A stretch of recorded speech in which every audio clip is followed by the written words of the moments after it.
Another good old story from South Africa.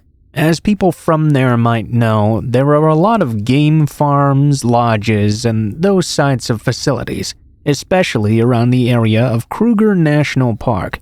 This incident took place on a very tranquil 4-star game farm close to the southern tip of the aforementioned park. We frequented this lodge often over the 5 years before this incident. It was a favorite with me and my wife actually, who was at the time still my girlfriend. The lodge had a very nice central area with a pool, restaurant, and then tented chalets were spread around, with the furthest one about 1 kilometer from the restaurant. They were very private and set up in the bush as well. You couldn't see the next one over because of this, and could only really hear your neighbors if they were very loud. Sadly, the lodge had fallen on some hard times and gone backwards a bit. The weekend this incident took place, only 2 of the 25-plus units were occupied for that Friday night, and we were the only ones there on Saturday. Honestly, that made me feel a little bit uneasy. To make matters even worse, the lodge/farm manager came by on Saturday morning, saying he would be leaving for the weekend as well. He told us if we needed anything to just help ourselves to the restaurant fridges and leave a note. We could settle the bill at a later time. Sure, no problem I guess. We had the pool and jacuzzi and the rest of the facilities all to ourselves. We left to go for a visit to the KMP after the manager left and stayed out most of the day. We got back around 3 p.m., and right as we got out of the car, I immediately got goosebumps. It was 35 degrees Celsius out, over 100 degrees in Fahrenheit, so I definitely was not getting those from being cold. We had parked about 150 meters away and had a little path we liked to walk down. As we approached though, I noted some large shoe prints over me and my girlfriend's prints from that morning. That put me even more on edge. I approached further and noticed the prints turned around suddenly and walked back the way they had come. Everything seemed to be in order when we got there though. We went for a bit of a swim and a bit of a game drive around the farm as well, and returned at around 5:30. I started to make the fire, barbecue the meat, and prepare some other food. Those footprints still had me and my girlfriend on edge though, and we were both very quiet. We sat down at around 8 p.m. to have dinner together. As we sat down though, I could tell my girlfriend looked very worried. I asked her what was wrong. She said she had a really bad feeling for some reason, and we had to go right now. I felt the same, honestly. We needed to leave now, not after we ate, right this moment. We checked the food in the cooler, grabbed everything we could, and ran to the car. We jumped in and raced out of there. As we went out the gate and started to drive away, the feeling of dread slowly left us as well.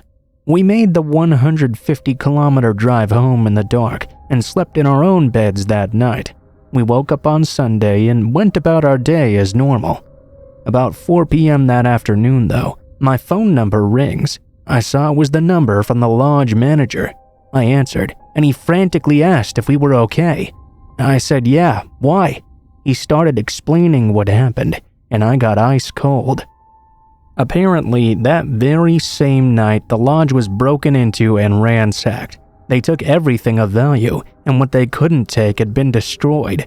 It seemed it was a group of men that had done it.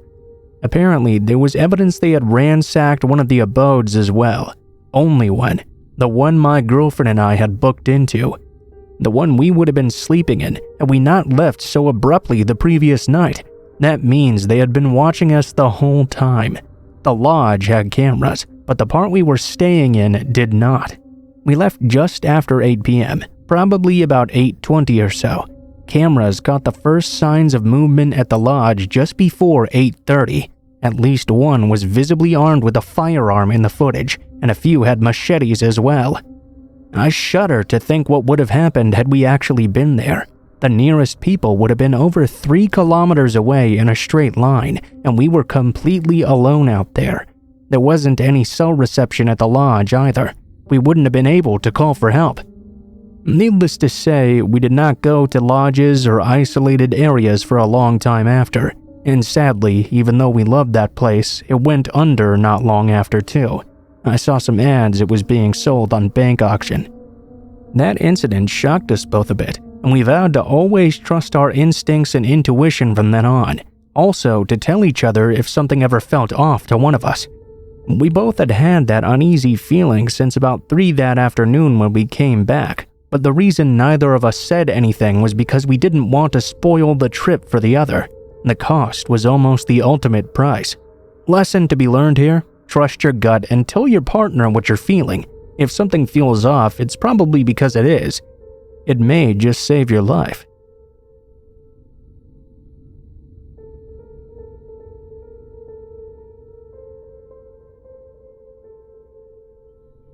This story happened when I was a junior in high school. I'm a girl and was a friendly/curious person. 1 month into the fall semester, we got a new transfer student. He looked very nervous. Seated behind me, his name was Joe. I, of course, introduced myself to him, trying to ease some of his tension.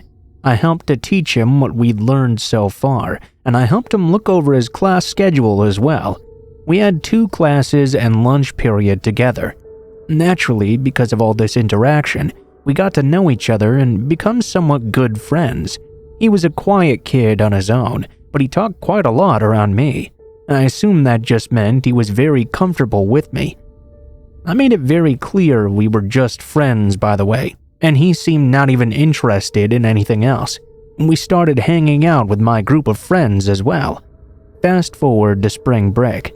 I told Joe I was going out of town with my family. He seemed very disappointed we couldn't spend the break together, but he said it was understandable. A while later, though, I ran into Joe in a restaurant.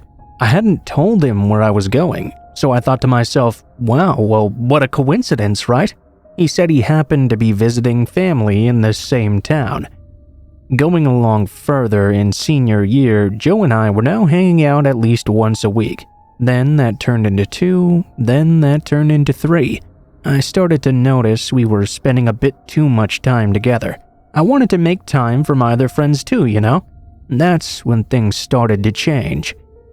I would run into Joe everywhere, or should I say it was more like I'd see him out of the corner of my eye whenever I was spending time with someone else, or hiding behind something when I was by myself.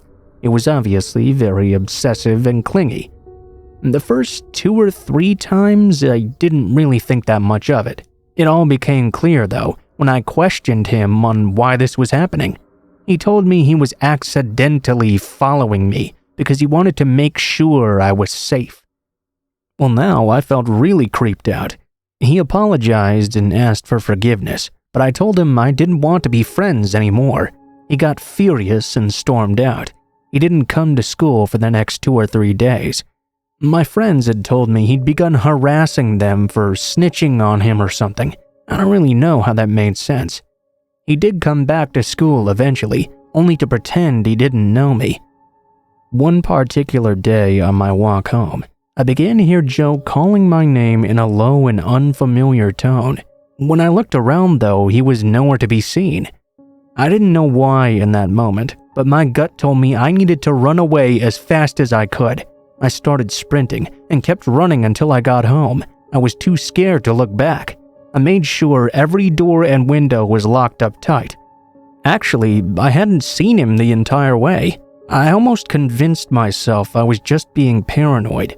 When my phone screen lit up, Joe was calling me repeatedly. Then I heard him calling my name again. I went to check. He was in front of my house now. He began to bang on the door. I called my dad and told him what happened. I pleaded for Joe to just go away.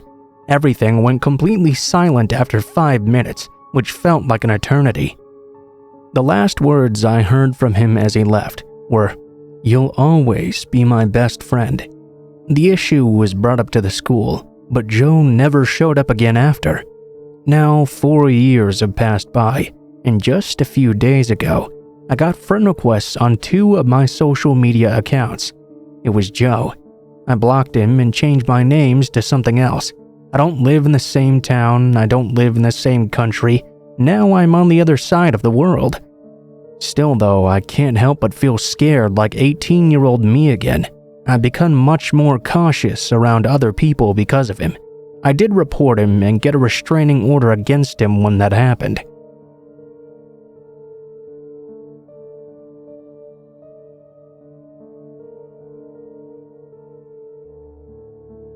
Warning, this story has some graphic details. So I'm just gonna get it out there because it's been heavy on my shoulders for about a month now. The night of National Day here in my country, after having a nice meal with some of my friends, my boyfriend asked me to go check on one of his friends. They had a father-son kind of relationship, and his friend was not feeling very well. He had some heart-related conditions, and my boyfriend was quite worried. On our way home, we decided to stop by his place real quick, around 10 at night. We got there, drank a beer, had a friendly chat with him, his wife, and his stepson for a moment. After about 45 minutes, we were just about to leave when we heard a crazed howling coming from outside in front of the house. In retrospect, it almost sounded like a zombie's growling. His stepson cautiously opened the door and asked what was going on.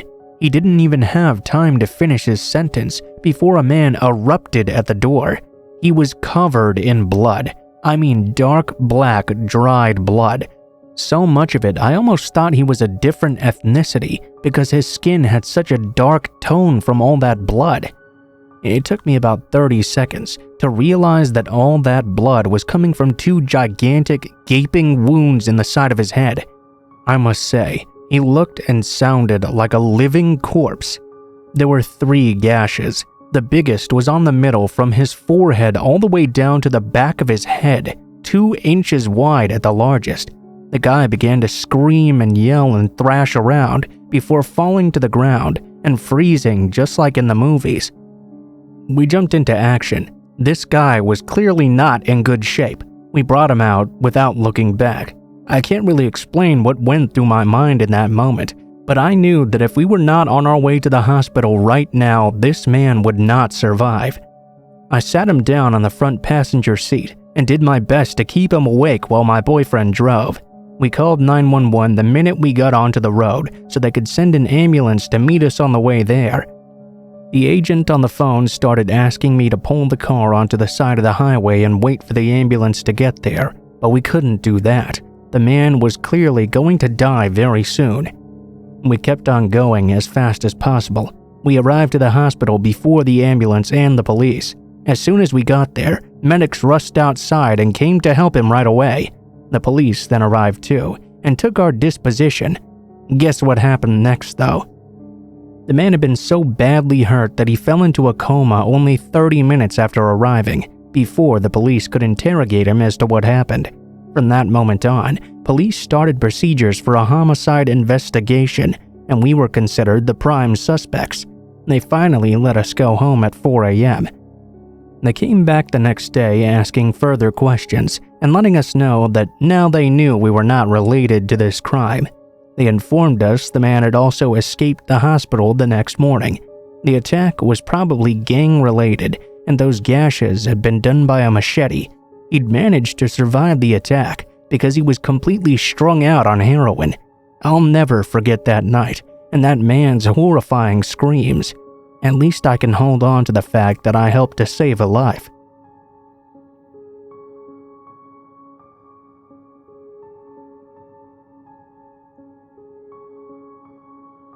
I've been wanting to share this for a while, so here goes. In 2007, when I was 12 years old, my family and I took a trip to Key Biscayne, Florida, with some of my cousins and family friends. Naturally, while at the resort, my cousins and I would all hang out at the kids' club. Well, there were always a bunch of kids to hang out with, epic chicken fingers with ranch dressing, and tons of fun games for us all to play. There was a director of the kids' club who watched us and facilitated all of the activities. His name was Dan. In retrospect, I'm sure you can imagine Dan was a major fucking creep. He was around 40 years old, super tall, skinny, and was balding quite badly. The worst part is that he always made us call him Dan the Animal Man. Side note, these sorts of memories leave me in awe of how naive and blinded to danger I was. I'm sure most of us were as a kid, really. If I ever met this guy now, I wouldn't want to get within a 5-foot radius of him.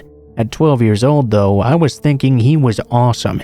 Time is a wonderful thing, I suppose. Anyway, I digress. It was made clear to all of us suddenly that Dan, for unknown reasons, was leaving the hotel in a week. None of this fazed me, though. On our last day there, I just so happened to lose my cell phone. It was a bright blue chocolate cell phone, if anyone remembers those gems with the spinning wheel.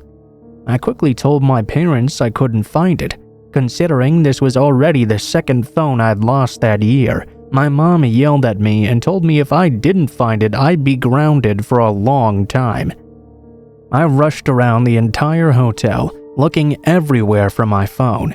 Along the way, I just so happened to go into the kids' club to see if anyone there had found it.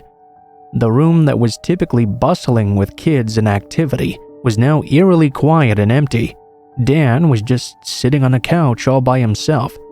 "Hey, Dan, did you by chance see my phone?" I asked him. He responded right away. "Oh, yeah. Actually, I found it and put it in the lost and found in the basement. Come with me, I'll show you." Thinking nothing of this, I mindlessly followed behind Dan as he led me all the way to the back of the hotel. We had walked for around 3 minutes before we arrived at the foot of an abandoned stairwell leading into a dark basement. We were now at the very back of the hotel, in a strange area I'd never seen before, and no one else was in sight. "Are you sure it's down here?" I asked, very confused. I was staring down a long flight of stairs leading into pitch black darkness. The walls were made of unpainted concrete. It didn't even look like it could be a storage area, let alone a basement with a lost and found. Dan nodded happily and held the door open for me, motioning for me to head down myself. Something in that moment suddenly woke up.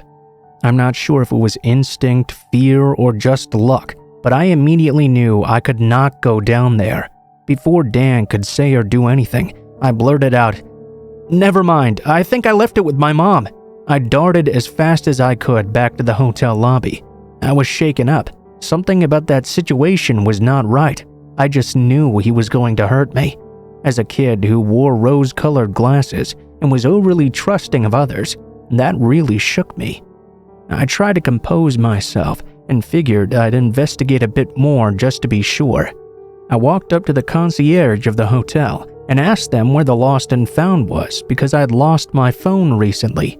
The woman at the front desk was very nice and told me the lost and found was just right there, right next to her. She then asked me what kind of phone I'd lost.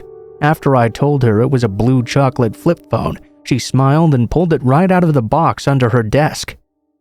"Don't worry, someone turned it in here earlier," she said and handed me my phone with a big smile. "Wait, so you're telling me the lost and found isn't in the basement?" I stammered. "No, sweetie, the hotel is still under construction. The basement is being rebuilt. There's not even any electricity down there or anything." That scared the absolute shit out of me. I couldn't shake the feeling that man was dangerous. At the time, I was sharing a hotel room with my cousin, and she was the only person I told. Considering she was only 8 at the time, I think all I did was really freak her out. Now I'm 26 though, and I think back on that moment a lot. I wonder what would have happened to me if I'd gone down to the basement with Dan the Animal Man. It truly feels like one of the most critical junctures of my entire life. I'm happy I knew to get the hell out of there before it was too late.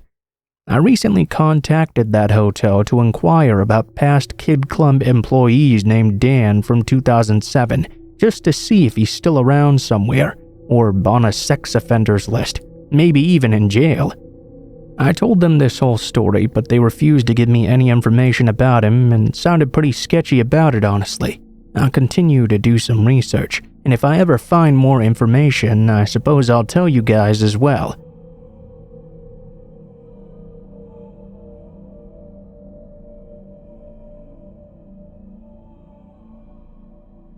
Recently, I was shopping in a very popular department store when I had the feeling I needed to use the bathroom. The women's restroom was all the way in the very back of the store, right near an emergency exit. This meant it was pretty secluded. I walked in the 2-stall bathroom. One of them was already taken. Without thinking anything of it, I went into the only other stall available. As soon as I locked the door, though, the person in the other stall, without even flushing, unlocked their door and walked over to the sink. I was not really thinking too much of it in that moment. I'm kind of shy, so I was just sitting there waiting for them to leave. Instead, they did nothing. Now, I was kind of confused. I pieced together they were not washing their hands, and they'd never flushed the toilet either. I slowly tilted my head down as quietly as possible to look underneath the stall. I noticed that whoever this was very clearly wearing large men's boots and ratty jeans. Now I was really scared.